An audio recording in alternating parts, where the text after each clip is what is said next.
بسم اللہ الرحمن الرحیم۔ یہ جو آپ نے سوال پوچھا ہے، کسی خاتون کا خدشہ آیا ہوا تھا اور وہ پریشان تھیں کہ میں دوسری شادی کے پہلے قائل نہیں تھی، لیکن حالات اور واقعات نے مجھے مجبور کر دیا کہ میں کسی مرد کی دوسری بیوی بن جاؤں، اور مردوں کو بہت ترغیب دی۔ وہ خط میں نے پورا پڑھا ہے، پھر جن عالم نے اس کا جواب دیا وہ جواب بھی میں نے آڈیو اس کی سنی ہے، اور آپ نے اس جواب کا جو تجزیہ لکھا ہے، یہ اسی کے جو سوالات ہیں اسی کو میں پڑھ کے اس کا جواب دیتا ہوں کہ آپ نے جو اس کا تجزیہ کیا ہے یہ 11 نقطوں میں کیا ہے کہ ان عالم نے جو اس خاتون کو جواب دیا اور یہ کہا ہے کہ دوسری شادی کی اجازت ہے ان شرطوں کے ساتھ۔ ان عالم کا جو میں نے کلپ سنا ہے، مجھے اس میں لگا ہے کہ وہ دوسری شادی کی حوصلہ شکنی کر رہے ہیں۔ ان کا یہ نظریہ ہے، ہمارے لیے سب علماء قابل احترام ہیں، ہم علماء کی خاک کے برابر بھی نہیں ہیں، لیکن یہ چونکہ موضوع بہت حساس ہے تو اس لیے میں آپ کے اس سوال کا جواب دے رہا ہوں، ورنہ میں اس قسم کے سوالات کا جواب نہیں دیتا۔ کسی عالم نے کوئی کلپ بھیجا ہو تو اس کا جواب دوں، یہ تو ایک ایسا ہوتا ہے جیسے آپس میں لڑانے والی سی ایک صورت بن جاتی ہے، لیکن یہ چونکہ موضوع بہت حساس ہے اس لیے میں سمجھتا ہوں کہ دیانتداری کے خلاف ہوگا کہ اگر میں اس رائے سے اگر متفق نہیں ہوں تو ٹوٹا پھوٹا جو اللہ نے ہم جیسے نالائقوں کو علم دیا ہے اس کی روشنی میں اگر میں بات نہیں کرتا تو یہ بھی ایک خیانت ہوگی۔ تو اس کو ہرگز یہ نہ سمجھا جائے کہ میں کسی عالم سے اپنے آپ کو افضل سمجھ رہا ہوں یا ان کی میں توہین کر رہا ہوں یا ان کی میں کمتر ہونے کا قائل ہوں، ہرگز ایسا نہیں ہے۔ یقیناً مجھ سے علم اور مرتبے میں وہ بڑے ہوں گے، لیکن ظاہر بات تو وہی کی جائے گی جو قرآن و سنت کی بات ہے اور جو زمینی حقائق کی بات ہے۔ آپ نے جو مجھے ان کا آڈیو کلپ سنایا اس میں ان کے دلائل کا جو آپ نے تجزیہ کیا، اور میں بھی دیکھ رہا ہوں یہ وہی تجزیہ ہے جو انہیں یہ باتیں جو انہوں نے کلپ میں کی ہیں۔ ان میں ایک پہلی بات یہ انہوں نے کی ہے کہ بھئی دوسری شادی کی شرط یہ ہے کہ شوہر کو حاجت ہو، صرف شوق پورا کرنے کے لیے دوسری شادی غلط ہے۔ تو یہ بات بھی قرآن و سنت کے بالکل خلاف ہے۔ میری کتاب ہے ایک سے زائد شادیوں کی ضرورت، اس کتاب میں نے مفصل دلائل سے یہ بات ثابت کی ہے کہ اسلام میں اصل حکم زیادہ شادیاں ہیں، یہ ضرورت کی بیس پر نہیں ہے، بلکہ اصل حکم یہی ہے کہ زیادہ شادیاں کی جائیں۔ ہاں کوئی نہیں کر سکتا تو وہ ایک پر اکتفا کرے، تو یہ تعبیر بھی غلط ہے کہ جس کو ضرورت ہو وہ شادی کرے۔ پہلی شادی بھی جیسے ضرورت نہ بھی ہو تو بھی مستحب ہے، سنت ہے، اور ضرورت ہو یعنی اتنی ضرورت ہے کہ آپ کو اگر ڈر ہے کہ میں نے شادی نہیں کی تو مجھ سے گناہ ہو جائے گا، میں زنا میں پڑ جاؤں گا یا اور کوئی گناہ میں پڑ جاؤں گا، تو پھر ایسی صورت میں پہلی شادی واجب ہے۔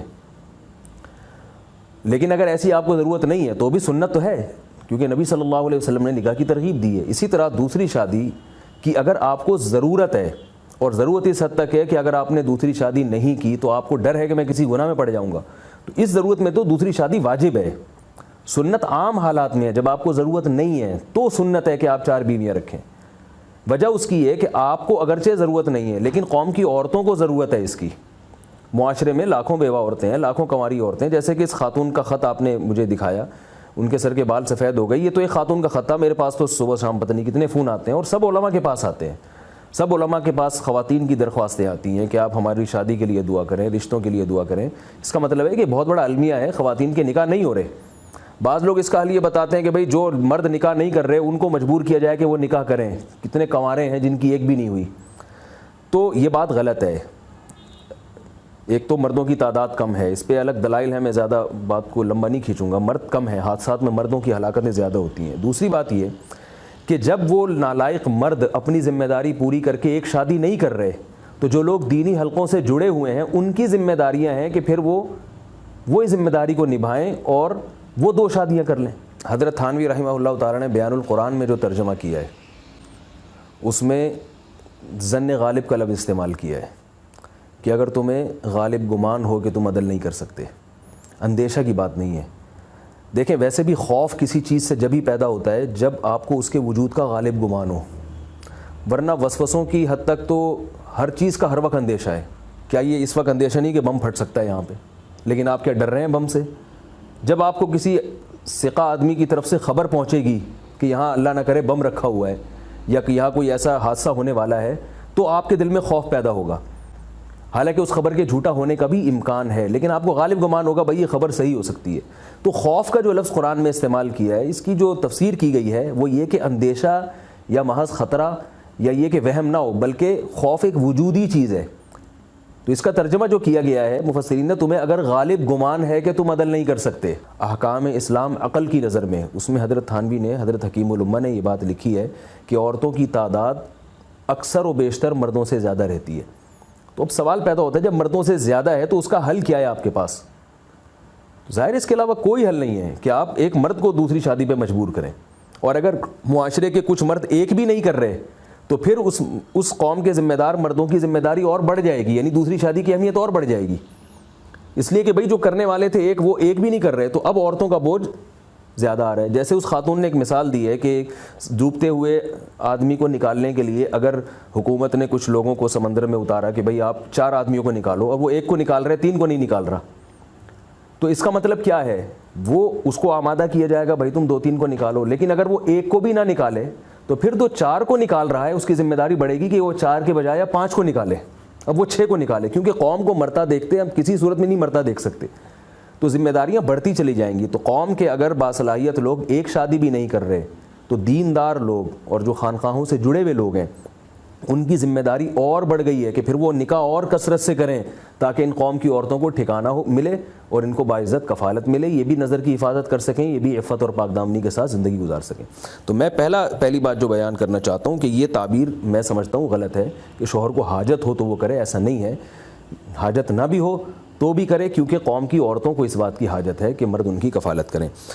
حضرت نے یہ بھی فرمایا کہ صرف شوق پورا کرنے کے لیے نہ ہو، تو یہ بھی تعبیر میں سمجھتا ہوں کہ میری رائے کے مطابق صحیح نہیں ہے۔ اسلام میں نکاح شوق پورا کرنے کے لیے بھی جائز ہے۔ جیسے پہلی شادی اگر کوئی شوق پورا کرنے کے لیے کر رہا ہے کہ اسے عورت اچھی لگتی ہے، تو بھئی یہ تو اللہ نے عورت کو پیدا ہی مرد کے لیے کیا، اللہ نے عورت کو حسن دیا ہی اس لیے ہے کہ مرد کی اس کی طرف طبیعت مائل ہو، ایک دوسرے سے دور رہنے کے لیے نہیں پیدا کیا، لیکن اس کا ایک طریقہ بتا دیا کہ اگر تمہیں کوئی عورت اچھی لگ رہی ہے تو ایک حرام طریقہ ہے، ایک حلال طریقہ ہے۔ حرام طریقہ یہ تم اس سے دوستی لگاؤ، تم اس سے زنا کرو، حلال طریقہ یہ کہ تم اس کو نکاح کا پیغام بھیجو اور اس سے نکاح کرو، نکاح نہیں ہوتا تو وہاں سے توجہ ہٹا کے کہیں اور جہاں تمہیں اچھا لگتا ہے وہاں نکاح کا پیغام بھیجو۔ قرآن کے الفاظ کیا ہیں؟ فَانْكِحُوا مَا طَابَ لَكُم مِّنَ النِّسَاءِ، ان عورتوں سے نکاح کرو جو تمہیں پسند آئیں۔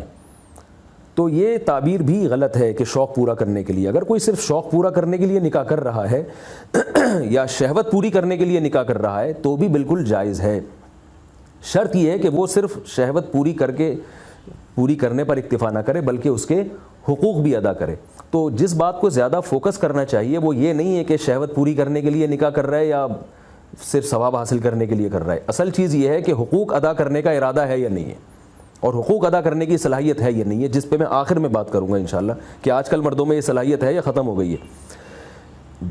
علماء نے ایک مثال دی ہے، فتاوی قاضی خان میں یہ بات لکھی ہوئی ہے، فقہ حنفی کی فتاوی کی مشہور کتاب ہے، اس میں لکھا ہے کہ ایک آدمی کی ایک بیوی ہے، وہ صرف شوقیہ دوسری شادی کرنا چاہتا ہے اور خواہش پوری کرنے کے لیے کرنا چاہتا ہے، یا اس کے پاس 1000 باندیاں ہیں اور وہ چاہتا ہے ایک اور باندی ہو جائے۔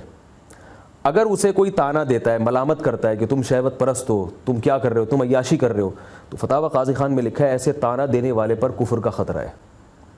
وجہ اس کی ہے کہ قرآن مجید میں اللہ نے فرمایا کہ والذین هم لفروجہم حافظون، اہل ایمان کی علامت ہے کہ وہ اپنی شرمگاہوں کی حفاظت کرتے ہیں، الا علی ازواجہم، سوائے اپنی بیویوں کے اور باندیوں کے۔ باندیوں کا رواج ختم ہو گیا، اب صرف بیویاں ہیں۔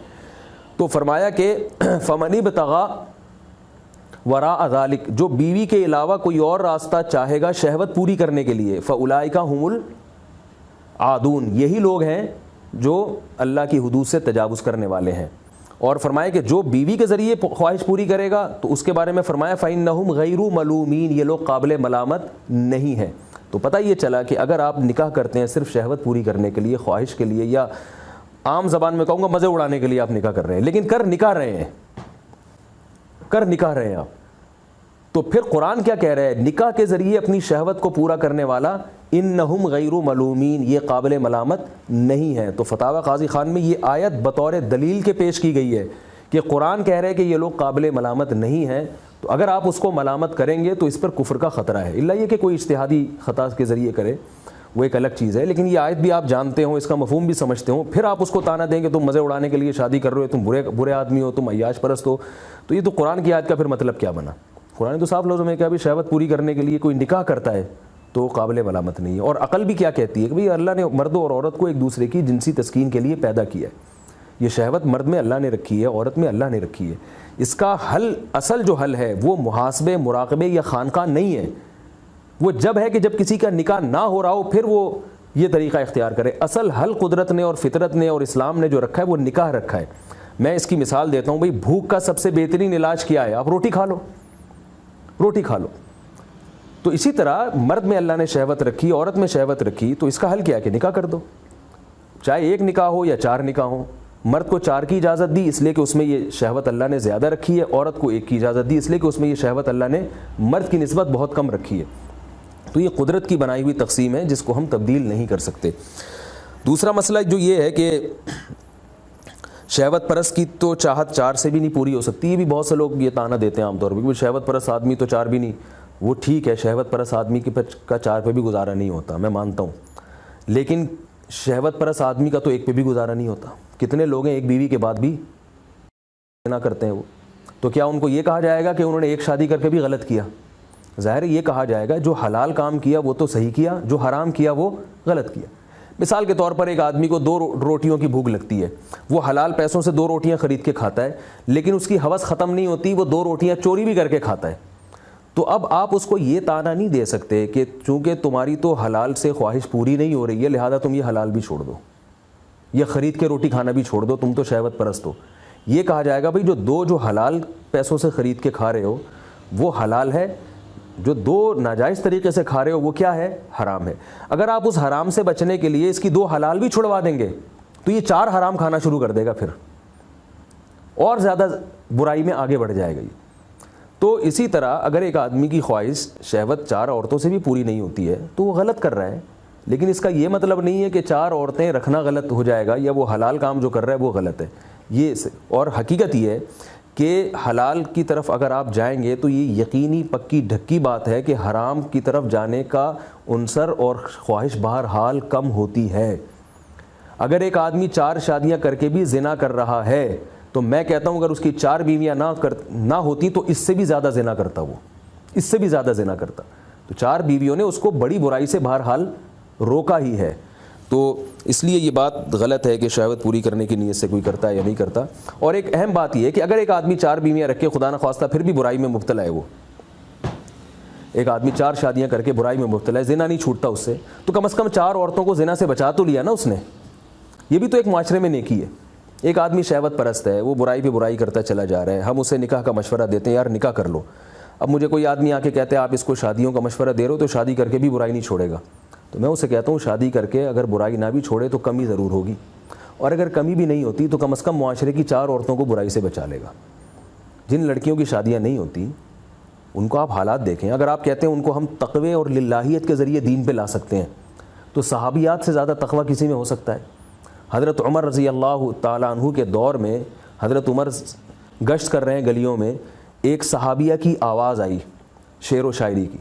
اس کا شعر کا مفہوم یہ تھا کہ اگر اللہ کا خوف نہ ہوتا تو میں بدکاری کر بیٹھتی. ان کے شوہر گئے ہوئے تھے جہاد پر. حضرت عمر پریشان ہوئے اور امہات المومنین کو جمع کیا اور ان سے پوچھا کہ کیا تم یہ بتاؤ کہ عورت شوہر کے بغیر کتنا عرصہ صبر کر سکتی ہے؟ تو انہوں نے بتایا کہ بھئی 4 مہینے سے زیادہ عورت صبر نہیں کر سکتی. تو آپ دیکھیں وہ صحابیات تھیں, تقوی للہیت, نبی کی صحبت, امیر المومنین عمر بن خطاب کا دور حکومت, اس سے زیادہ اسلامی معاشرہ اور اس سے زیادہ اچھے لوگ اس کائنات میں کبھی وجود میں ہی نہیں آئے ہیں. لیکن اس وقت عورت کو زنا سے بچنے کے لیے شوہر کی ضرورت تھی, ان صحابیہ کو, جس کی وجہ سے حضرت عمر نے قانون بنایا کہ 4 مہینے سے زیادہ کوئی مرد اپنے گھر سے باہر نہیں رہے گا. تو کیا آپ ان عورتوں کے بارے میں جو آج کی عورتیں ہیں جہاں نیٹ پر بےہودگی اور بے حیائی اور ساری دنیا کی طوفان بدتمیزی سب کچھ نظر آ رہا ہے اور وہ قوہ بھی نہیں ہے, برداشت کی وہ طاقت بھی نہیں ہے جو صحابیات میں تھی, ان کے بارے میں آپ یہ تصور کرتے ہیں کہ اس عورت کو شوہر نہ ملے اور وہ صرف بزرگوں کے بیانات سن کے اور وہ خانقاہوں میں جا کے تقوی والی زندگی پہ آ جائے گی اور پوری زندگی شوہر کے بغیر گزارا کر کے للہیت کے ساتھ زندگی گزار لے گی؟ تو یہ میں سمجھتا ہوں ہماری بیوقوفی ہے. اگر کوئی عورت ایسا کر رہی ہے, یقیناً بہت سی عورتیں ایسا کرتی ہیں, تقوی والی زندگی گزارتی ہیں, وہ معاشرے میں 1% بھی نہیں ہوتی. ہم ان عورتوں کو دیکھ کر قانون بنا لیتے ہیں, ہم جو ان خانقاہوں میں یا مسجدوں میں یا علماء سے جن چند خواتین کا تعلق ہے ان کے تقوی کو دیکھ کر ہم سمجھتے ہیں پوری دنیا اسی پہ چل رہی ہے. اسلام تو پوری دنیا کے لیے آیا ہے, اس کو ایک ضابطہ دے کر گیا ہے. تو قانون یہی ہے کہ مرد زیادہ نکاح کریں تاکہ ان عورتوں کو شوہر نام کی کوئی چیز ملے, اور یہ برائی سے جو عورتیں بچنا چاہتی ہیں وہ بچ جائیں. یہ اس لیے بات غلط, میں سمجھتا ہوں کہ یہ غلط ہے. یہ فرما رہے ہیں جیسے آپ نے جو اس میں لکھا ہے کہ حضرت تھانوی نے یہ لکھا ہے کہ خوف کا اندیشہ بھی ہو, تو یہ نہیں, بیان القرآن جو حضرت تھانوی کی معتبر تفسیر ہے اس میں یہ نہیں لکھا کہ اندیشہ, اس میں باقاعدہ یہ الفاظ ہیں کہ تمہیں اگر غالب گمان ہو کہ تم عدل نہیں کر سکتے, صرف اندیشہ کافی نہیں ہے. یعنی یہ قانون نہیں ہے کہ تمہیں عدل کا یقین ہو تو کرو, غالب گمان ہو کہ تم عدل نہیں کر سکتے پھر نہیں کر سکتے. تو رہا یہ مسئلہ کہ عدل نہیں کر سکتے, اس تو دیکھیں حضرت نے فرمایا ہے کہ حکیم الامہ جیسا عدل کوئی نہیں کر سکتا. تو میں مانتا ہوں حکیم الامہ جیسا عدل نہیں کر سکتا کوئی بھی, لیکن اس عدل کا شریعت نے ہمیں مکلف نہیں بنایا جو حکیم الامہ کیا کرتے تھے.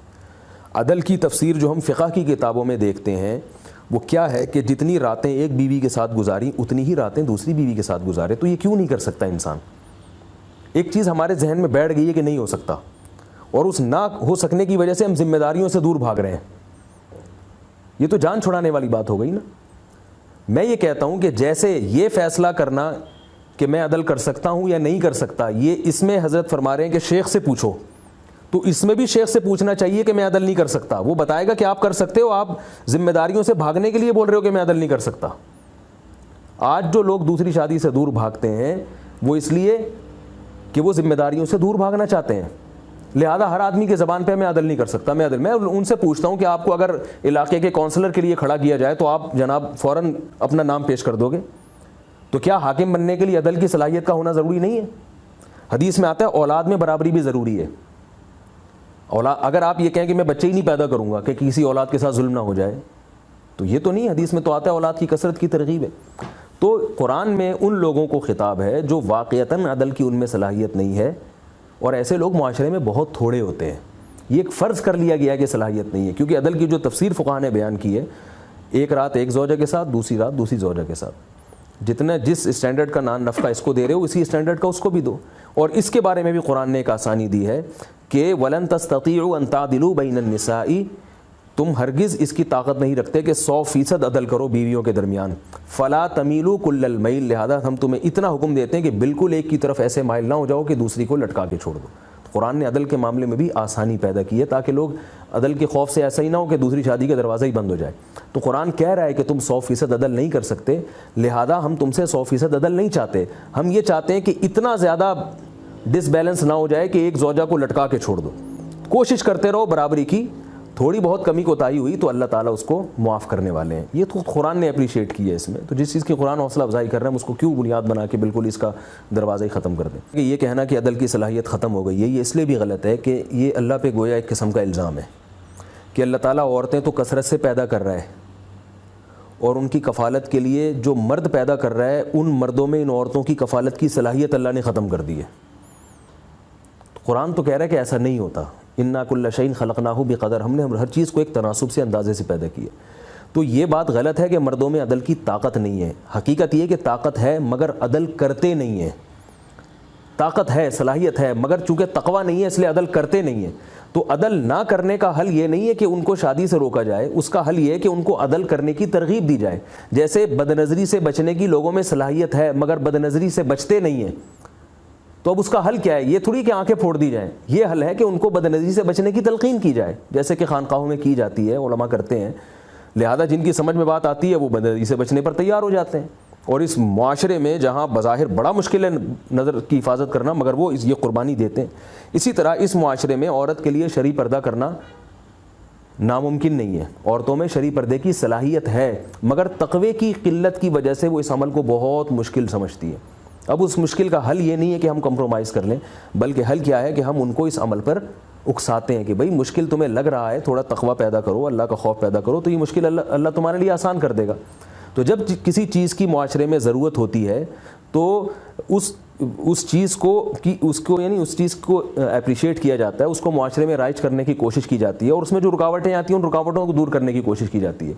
اگر معاشرے میں دوسری شادی کی ضرورت ہے, جیسے کہ اس عورت کے خط سے پتہ چل رہا ہے, اور جو آپ نے عالم کا کلپ بھیجا وہ بھی قائل ہیں کہ اس عورت نے صحیح کہا, تو جب دوسری شادی کی ضرورت ہے اور آپ کو پتہ ہے عدل کے بغیر دوسری شادی کی اجازت نہیں ہے، تو پھر آپ عدل کو بنیاد بنا کے دوسری شادی کی حوصلہ شکنی نہیں کریں گے، بلکہ لوگوں کو عدل پہ لانے کی کوشش کریں گے کہ بھائی جو لوگ عدل نہیں کرتے وہ اللہ کا خوف کریں۔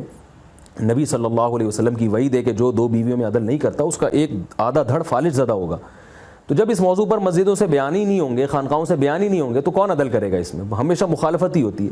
اور عدل نہ کرنے کی ایک بہت بڑی وجہ بھی یہ بھی ہے کہ دوسری شادی کرنے والے کی مخالفت اتنی ہوتی ہے معاشرے میں کہ وہ بیلنس نہیں رکھ پاتا اس مخالفت کی باعث۔ تو یہ مخالفت کم ہوگی، اس کی حوصلہ افزائی ہوگی تو اس کے لیے برابری کرنا آسان ہوگا۔ تو بہرحال خلاصہ یہ نکلا کہ جب معاشرے میں ایک چیز کی ضرورت مسلم ہے تو اس کی راہ میں جو رکاوٹیں ہیں ان رکاوٹوں کو دور کرنے کی کوشش کی جاتی ہے، ان رکاوٹوں کو بنیاد بنا کر اس کام سے اجتناب کرنے کی کوشش نہیں کی جائے گی۔ اور یہ بھی ذہن میں رکھیں کہ ایک شادی بھی کی اجازت بھی اس وقت ہے جب آپ اس کے ساتھ عدل کر سکتے ہو۔ قرآن کی جو آیت ہے وَإِنْ خِفْتُمْ أَلَّا تَعْدِلُوا فَوَاحِدَةً أَوْ مَا مَلَكَتْ أَيْمَانُكُمْ کہ فَانكِحُوا مَا طَابَ لَكُم مِّنَ النِّسَاءِ، نکاح کرو تم 2 2 3 3 4 4 عورتوں سے، اور اگر تم خطرہ ہے کہ عدل نہیں کر سکتے تو ایک عورت سے نکاح کرو ورنہ باندیوں پہ اکتفا کرو۔ اس کی حضرت قتادہ نے تفسیر کی ہے کہ اگر تم 4 عورتوں سے نکاح کرو، اگر 4 کے ساتھ عدل نہیں کر سکتے تو 3 کے ساتھ نہیں تو 2 کے ساتھ نہیں تو 1 کے، اور اگر 1 کے ساتھ بھی عدل و انصاف نہیں کر سکتے تو باندی پہ۔ تو ایک شادی میں بھی یہ شرط ہے کہ آپ اس کے حقوق ادا کر سکتے ہو۔ لیکن اگر کسی معاشرے میں لوگ بیویوں کے حقوق ادا کرنا چھوڑ دیں تو کیا یہ طریقہ صحیح ہے کہ آپ لوگوں کو شادی سے ہی منع کر دیں، یا یہ طریقہ بہتر ہے کہ ان کو حقوق پہ لانے کی کوشش کریں؟ میں سمجھتا ہوں اگر آپ اس بنیاد پہ یہ کہیں گے کہ شادی حرام ہو گئی ہے تو عورتوں کے ساتھ اور زیادہ ظلم ہوگا، ان کو جو بنیادی حقوق ملنے تھے وہ بھی نہیں ملیں گے۔ تو لہذا اس کا حل جیسے یہ ہے کہ اس کو حقوق پر لانے کی کوشش کی جائے گی، تو ایسے ہی دوسری شادی میں اگر لوگ عدل نہیں کر رہے تو ان کو عدل پہ لانے کی کوشش کی جائے، یہ نہیں کہ اس کو بنیاد بنا کر دوسری شادی ہی کی حوصلہ شکنی کر دی جائے، یہ غلط ہو جائے گا۔ یہ بھی حضرت فرمایا کہ مشورہ بغیر دینی ضرورت کے میں نہیں دے سکتا، خاص ضرورت ہے یعنی اس کا مشورہ کسی بڑے سے لے۔ تو میں سمجھتا ہوں یہ بھی بات درست نہیں ہے، کیونکہ حلال چیز کے لیے رکاوٹیں کھڑی کرنے سے نا ایک حلال کام مشکل ہوتا ہے اور حرام آسان ہو جاتا ہے۔ دوسری شادی کو اپنے بڑوں کے سامنے یہ ثابت کرنا کہ مجھے اس کی ضرورت ہے، یہ ایک بہت بڑا معرکہ ہے، کیونکہ اس کے لیے آپ کو یہ ثابت کرنا پڑے گا میں بہت شہوت پرست ہوں، مجھے ایک سے گزارا نہیں ہو رہا۔ وہ پھر سوال ہوگا کہ کیوں نہیں ہو رہا، تو بھائی بیوی میں کیا خرابی ہے؟ بھائی یہ تو جیسے ایک آدمی کو بھوک لگتی ہے، وہ خود جانتا ہے کہ مجھے کتنی روٹیاں کھانی ہیں، 1 کھانی ہے، 2 کھانی ہے، روٹی کھانی ہے، چاول کھانے ہیں، مجھے عورت کی حاجت ہے یا نہیں ہے، ایک بیوی سے میرا گزارا ہو رہا ہے، تو یہ مبتلا بہی کی رائے کا اعتبار ہے اس میں۔ تبھی یہ جو آیت ہے نا وَإِنْ خِفْتُمْ أَلَّا تَعْدِلُوا فَوَاحِدَةً أَوْ مَا مَلَكَتْ أَيْمَانُكُمْ کہ تمہیں اگر ڈر ہو کہ تم عدل نہیں کر سکتے، اس بارے میں علامہ زاہد الکوثری جو بہت بڑے عالم ہیں، ہمارے تمام اکابر ان کو بڑی عظمت کی نگاہ سے دیکھتے ہیں، مصر کے بہت بڑے عالم تھے، انہوں نے لکھا ہے کہ اس میں جو ہے نا مبتلا بہی کی رائے کا اعتبار ہے، یعنی جو کرنا چاہ رہا ہے نا اس کی اپنی رائے کا اعتبار ہے۔ وہ محسوس کرتا ہے کہ میں عدل نہیں کر سکتا تو ٹھیک ہے، اگر وہ سمجھتا ہے کہ میں کر سکتا ہوں تو کوئی دوسرا اس کے بارے میں فیصلہ نہیں کرے گا۔ اسی طرح قرآن میں جو آتا ہے فَانْكِحُوا مَا طَابَ لَكُمْ، تم 2 2 3 3 یا 4 4 نکاح کرو ان عورتوں سے جو تمہیں پسند آئیں، مَا طَابَ لَكُمْ جو تمہیں پسند آئیں۔ تو یہاں بھی یہی ہے کہ جو کرنا چاہ رہا ہے نا اللہ نے اس کو یہ اختیار دیا کہ یہ تم فیصلہ کرو گے اپنے بارے میں۔ مشورہ کسی سے بھی لیا جا سکتا ہے، شیخ سے بھی، وہ تو لینا چاہیے، لیکن اس بارے میں کوئی اپنی رائے کو زبردستی مسلط نہیں کر سکتا۔ یعنی اگر شیخ منع کر دیتا ہے کہ میرا مشورہ یہ کہ آپ نہ کریں، تو شیخ کی پابندی اس صورت میں لازم نہیں ہے، کیونکہ شریعت میں جب 2 ٹوک لفظوں میں کسی چیز کی اللہ نے اجازت دے دی ہو تو اس میں پھر شیخ کی اطاعت لازم نہیں ہوتی، کیونکہ وہ پھر شریعت سے ایک قسم کا ٹکراؤ ہو رہا ہے کہ اللہ کہہ رہے ہیں کہ میری طرف سے تمہیں اجازت ہے اور شیخ کہہ رہے ہیں کہ پابندی ہے۔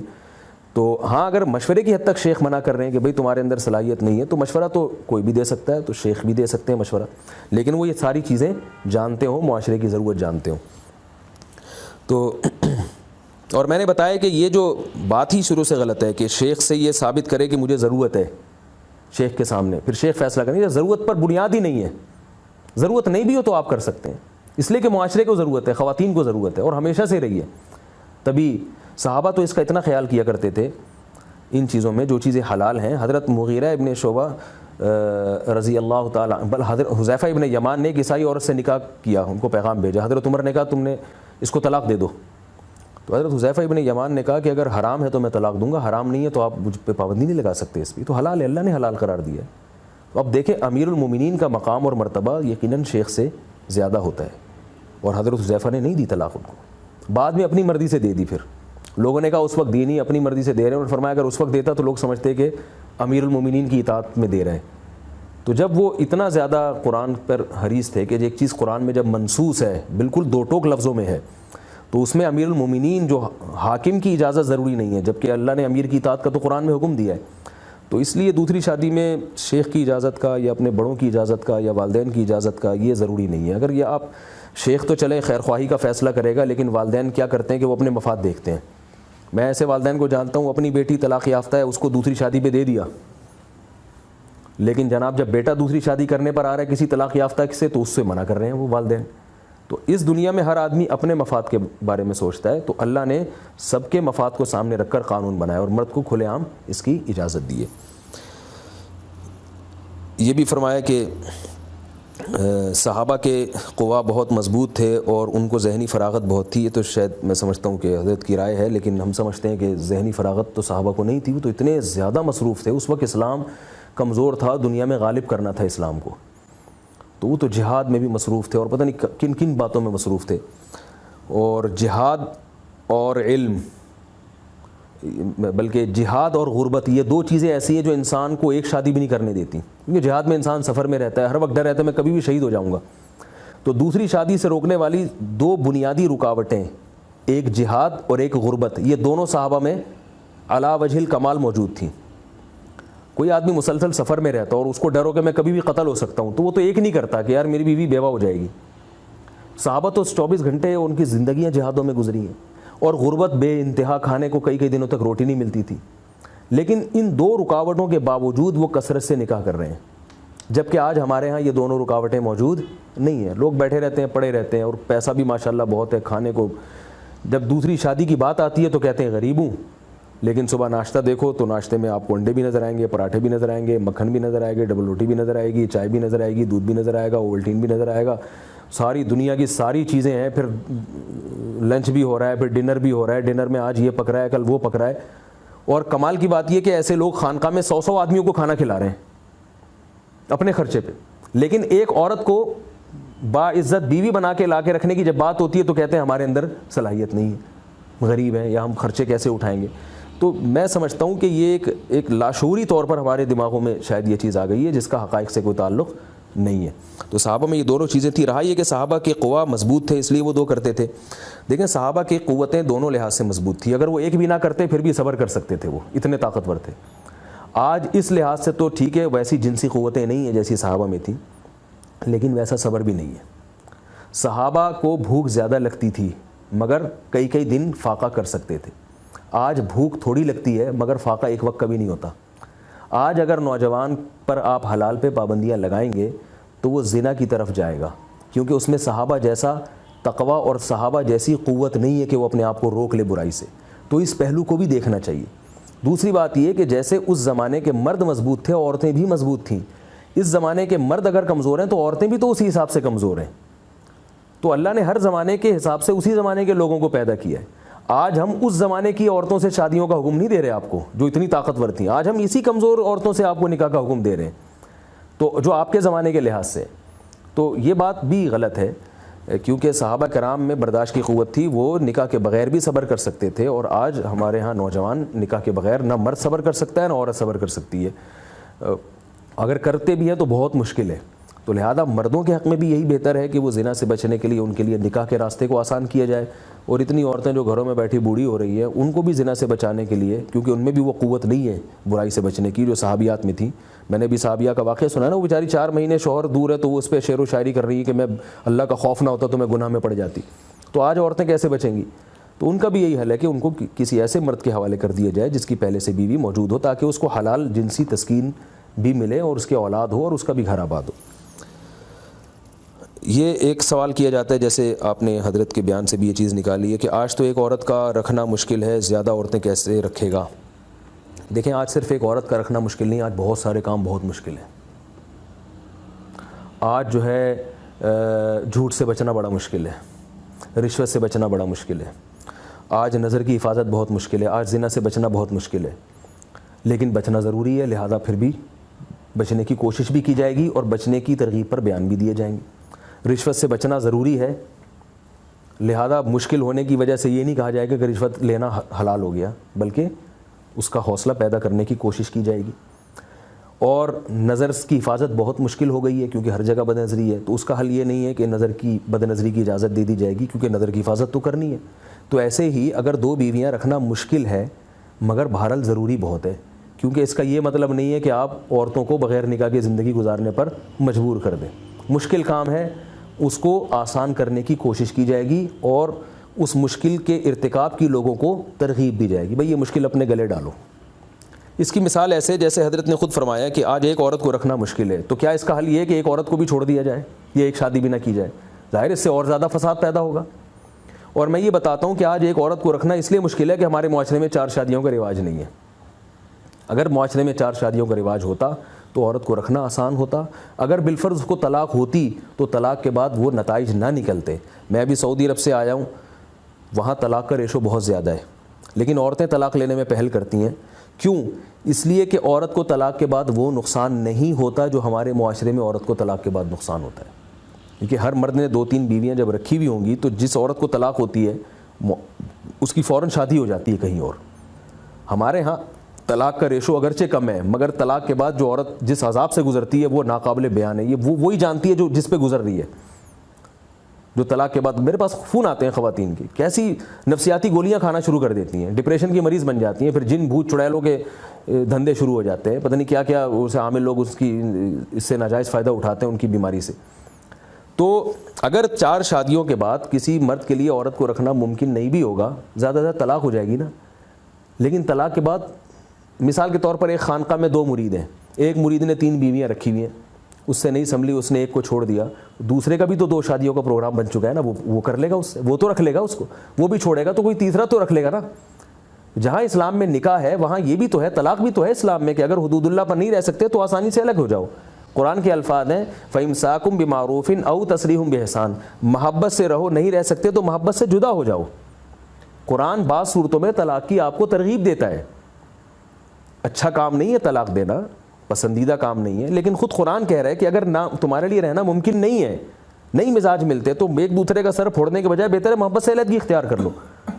ہمارے ہاں جب ایک شادی ہے تو طلاق نہیں ہوتی پھر, کیونکہ پتہ ہے کہ عورت کا بیڑا غرق ہو جائے گا, لہذا پھر وہ سر پھٹولتے رہتے ہیں, ایک دوسرے کو ٹکرے مارتے رہتے ہیں, خودکشیاں ہو جاتی ہیں. جن معاشرے میں 4 شادیوں کا رواج ہے ان معاشرے میں خودکشیاں نہیں ہوتی, آرام سے علیحدگی ہوتی ہے, کیونکہ عورت کو پتہ ہے مجھے کہیں اور اچھا رشتہ مل جائے گا. تو یہ بھی جو ہے نا ایک عورت کا رکھنا مشکل ہے, تو اس لیے دوسری شادی کی حوصلہ شکنی کی جائے. میں سمجھتا ہوں یہ بھی دلیل شاید اتنی مضبوط نہیں ہے, اور اس مشکل کام میں مردوں کو ڈالنے کی ضرورت ہے کہ آپ یہ مشکل کام کریں, اور اگر آپ سے نہیں نباہ ہوتا تو ٹھیک ہے چھوڑ دیں تاکہ کوئی دوسرا مرد اس سے نکاح کر لے, لیکن دوسرا بھی جب ہی کرے گا جب دوسری شادی کا رواج ہو. خاص احوال بتا کر کوئی مشورہ لے تو کیا کیا جائے؟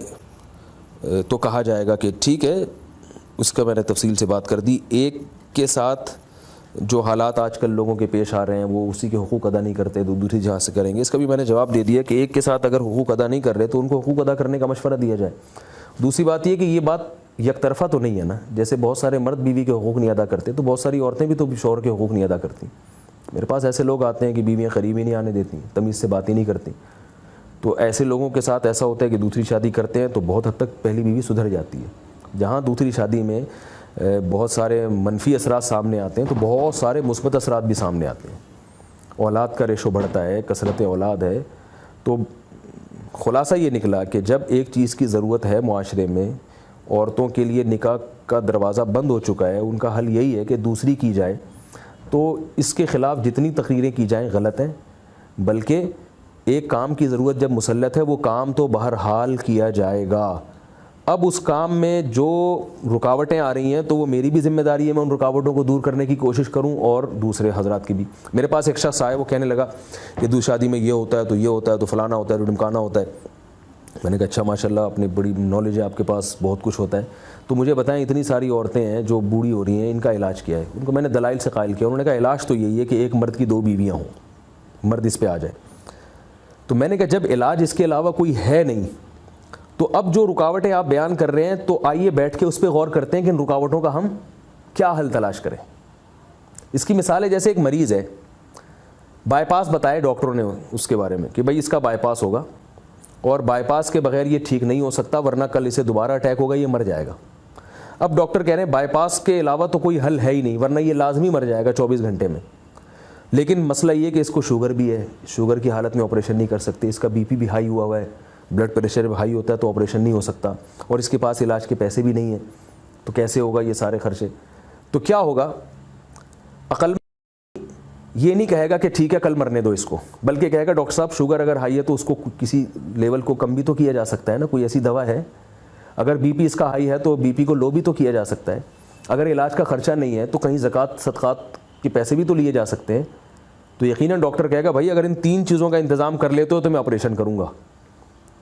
کسی شوگر اسپیشلسٹ کو بلاؤ جو اس کا لیول کو کم کر دے, اور کسی ہارٹ اسپیشلسٹ کو لے کر آؤ جو اس کے بلڈ پریشر کے لیول کو کم کر دے, اور کسی زکوٰۃ فطرانے والے فنڈ سے رابطہ کرو جو اس کو جناب آپریشن کے پیسے دے دے, تو ٹھیک ہے.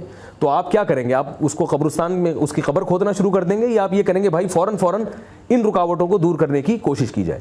تو معاشرے میں جب آپ کے پاس کوئی آپشن ہی نہیں ہے عورت کے نکاح کا, اور مشاہدہ ہے یہ, یعنی یہ کوئی اخباروں کی خبر نہیں ہے, ہر گلی محلے میں ہر گھر میں کوئی نہ کوئی ایسی لڑکی ہے جو بیچاری بوڑھی ہوتی جا رہی ہے, اور طلاق کے بعد تو کوئی پوچھتا ہی نہیں اس کو. بیوہ ہو جائے تو سوال ہی پیدا نہیں ہوتا کہ اس کی شادی ہو جائے, الا ماشاء اللہ 1000 میں کوئی ایک ہو جائے.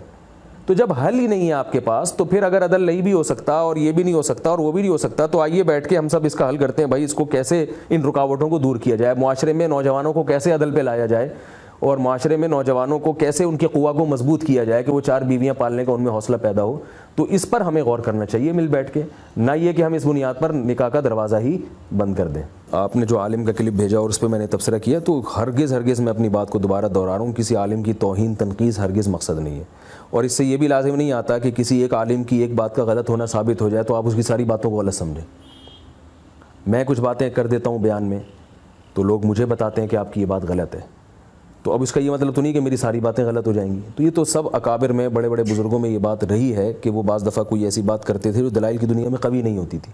لیکن اس کا یہ مطلب لینا کہ اس عالم سے عقیدت اور محبت چھوڑ دی جائے اور اس کو غلط سمجھنا شروع کر دیں کہ ان کو کچھ بھی نہیں آتا, یہ تو غلط بول رہے ہیں, یہ چیز غلط ہے. تو علماء کسی بات میں کسی سے اختلاف کر سکتے ہیں اور ہر ایک کے پاس دلائل ہوتے ہیں, تو جس کو جس کے دلائل سمجھ میں آ رہے ہیں اس کو فالو کریں, مگر اس بنیاد پر کسی دوسرے سے اگر تعلق ہے تو تعلق ختم نہ کریں, اس سے عقیدت ہے تو عقیدت ختم نہ کرے. کیونکہ ایسا آدمی جو بات بات پہ علماء سے بدکتا ہے اور وہ پھر دنیا میں کسی کام کا بھی نہیں رہتا, اسے پھر کسی سے نہ عقیدت ہوتی ہے نہ محبت ہوتی ہے. تو 100% کامل تو صرف رسول اللہ صلی اللہ علیہ وسلم تھے. تو اس لیے یہ کیونکہ اکثر علماء اسی طرح کی باتیں کر رہے ہیں, صرف ایک عالم کی بات نہیں ہے, اکثر علماء یہی باتیں کرتے ہیں جو آپ نے مجھے بتائی ہیں. تو میں ان کی باتوں پہ رد کرتا ہوں, مگر میرے دل میں کسی عالم کی ذرا بھی تنقیص نہیں آتی. حتیٰ کہ میرے شیخ و مرشد تک بھی دوسری شادی کے بہت عرصہ خلاف رہے ہیں, تو میں نے تو نہ ان سے اصلاحی تعلق ختم کیا اور نہ ان سے میرے دل میں کوئی, میں تو کہتا ہوں جتنا اللہ ٹوٹا پھوٹا مجھ سے کام لے رہے میرے شیخ و مرشد کی میں نے جوتیاں سیدھی کی اس کی برکت سے لے رہا ہے. لیکن بات تو وہی ہوگی جو قرآن و سنت کی ہے, نہ ہم اس بنیاد پر ان سے عقیدت کم کرتے ہیں نہ ختم کرتے ہیں. اور اس راستے پہ بھی ہمیں انہوں نے ہی ڈالا ہے, ہم تو سمجھتے ہیں کہ یہ بھی ہم جو بات کر رہے ہیں تو انہی کی برکت ہے, انہی سے تعلق کی برکت ہے جس کی وجہ سے یہ کام ہو رہا ہے. اور کسی عالم کی توجہ 100% سارے مسائل کی طرف نہیں جاتی, ان کی توجہ جن چیزوں کی طرف جا رہی ہے بہت ساری اہم چیزیں ان کی طرف ہماری توجہ نہیں ہے, وہ زیادہ ہم سے کام کر رہے ہیں. تو اس بنیاد پر ہم اس سے عقیدت کرتے ہیں. اگر کسی ایک چیز میں ہم ان سے اختلاف کریں گے تو یہ مطلب نہیں ہوتا کہ آپ ان کی علمیت کے قائل نہیں ہیں یا ان کے تقوی کے قائل نہیں ہیں, یا آپ لوگوں کو مشورہ دے رہے ہیں کہ ان سے تعلق ختم کر دیں, یہ پھر جہالت کی بات ہو جاتی ہے.